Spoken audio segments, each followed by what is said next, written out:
Much love, and I'm Wayne Johnson with Doc and Queen Ministries. Got a lesson tonight that I feel led to share with you.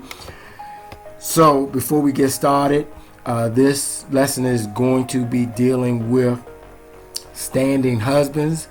It seems like there are not as many standing husbands on YouTube as standing wives. However, you can still reverse this. I'm going to speak from the standpoint of a standing husband just because I'm a husband. But let us go in prayer. Let us pray. Dear gracious and wonderful Father, we thank you for this day. We thank you for this time. We thank you, Lord, for this teaching and your word, Father God. We thank you, Lord, for the husbands, the wives that you have put together. Lord, we ask that you make all things right in the sight of yourself, Father God. We thank you and allow this servant to deliver this message the way you would have him to deliver it. Not nothing based on him, but how you would. In Jesus' name, amen.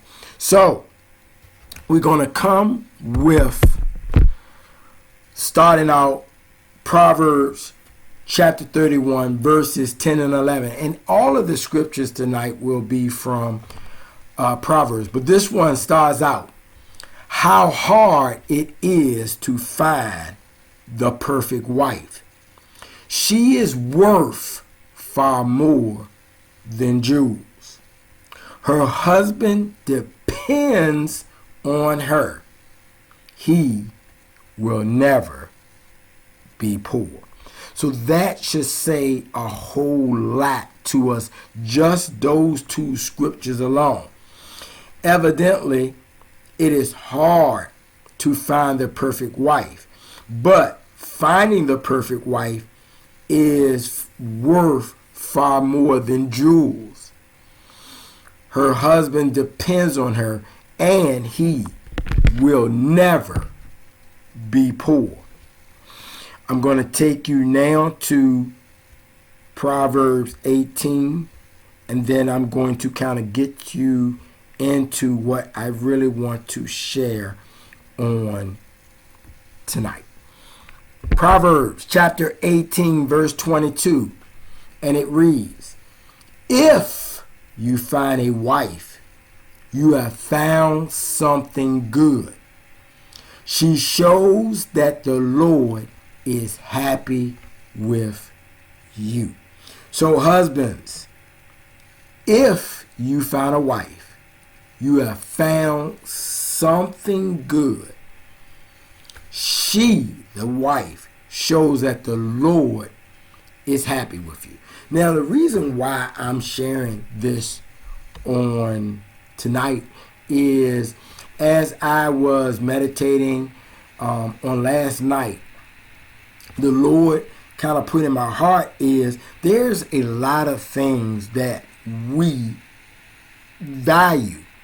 And some of the things that we value are only meant for special people in our lives. For me, the best example is my most recent car purchase.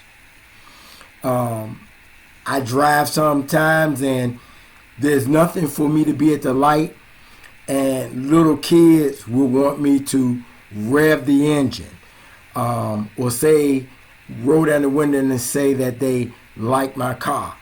I've had many people ask me to take them on a ride. When can I ride?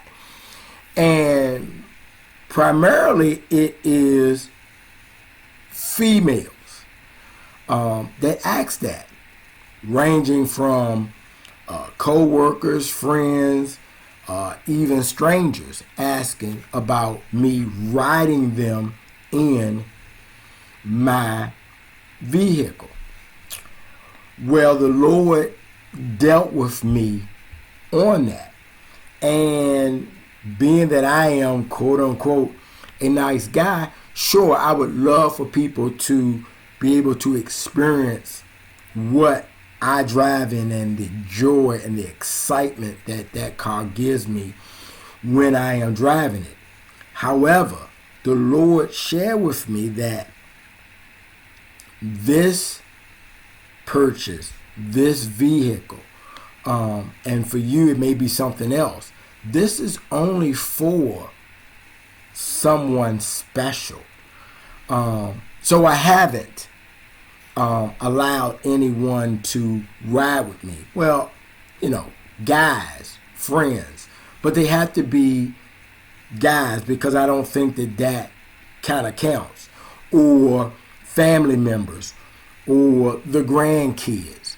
But when it comes to anybody other than that, no, I have not, because God has put it on my heart to say that passenger seat is not meant for anyone else enjoyment except for the special one that is supposed to be there. I.e., for me, would be my spouse, my wife. So I have not given anyone a ride. And for you, it may be something else. There's a thing that God gives us special privileges and blesses us. We know throughout different scriptures, and I'm reading a few of them, but God tells us how precious your wife is for a man, the one that he finds for you. And for me, being able to listen to God work that through me, because I'm kind of like, feels like a lot of times I am officer friendly, and what is the harm in that? But there are certain things that are not meant for other people's enjoyment, even though God has given you the enjoyment for yourself. We had a comedy event this past Saturday, and one of the comedians that was there selling shirts, and so he had blue and orange, and I got the orange shirt, and it's I think it's entitled Undefeated. And one thing I know about it, God is undefeated. God gives us husbands this special woman, our wife, and we are to treat them so much differently than everybody else. They are a part of us and they are special. So I'm saying this to say that we must treat and understand that what God has given us, that we are to cherish it and respect it in a very highly way, like God respects his son, and how he respects us by granting us his son to come and die on the cross for us. And we husbands, we are to look at our wives in the same manner, that we are willing to die for them. They are special to us. As I think about it, I want to take you to another scripture in Proverbs.